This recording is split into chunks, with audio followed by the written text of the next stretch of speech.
पंकजा मुंडे यांना मिळणार ग्रामविकास मंत्रीपद. तर नमस्कार मंडळी, तुम्हा सर्वांचे गावगाडा ह्या लोकप्रिय चॅनलवर स्वागत आहे.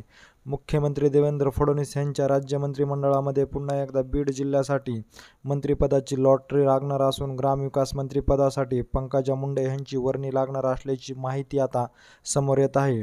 बीड जिल्ह्यासाठी 2 मंत्रिपदं दिली जाणार असून एक मंत्रिपद भाजपच्या वाट्याला तर दुसरं मंत्रिपद हे अजित पवार गटाच्या वाट्याला जाणार असून भाजपच्या वाट्याला येणारं मंत्रिपद हे भाजपच्या असलेल्या पंकजा मुंडे यांना मिळणार असल्याची माहिती समोर येत असून आता पंकजा मुंडे यांना ग्रामविकास मंत्री पदासाठी वर्णी लागणार असल्याची माहिती देखील आता समोर येताना पाहण्यास मिळत आहे.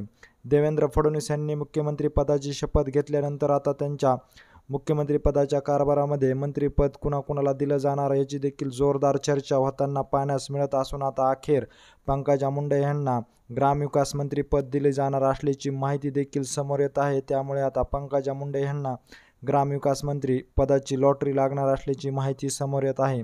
एकंदरीत ह्या सर्व घडामोडीविषयी नेमकं तुम्हाला काय वाटतंय हे आम्हाला आमच्या कमेंट बॉक्समध्ये नक्की कळवा. व्हिडिओ जर आवडला असेल तर जास्तीत जास्त शेअर करा आणि अशीच अपडेट जर तुम्हाला वेळोवेळी जाणून घ्यायची असेल आणि तुम्ही अजूनही आमच्या चॅनलला जर सबस्क्राईब केलं नसेल तर नक्की सबस्क्राईब करा. धन्यवाद.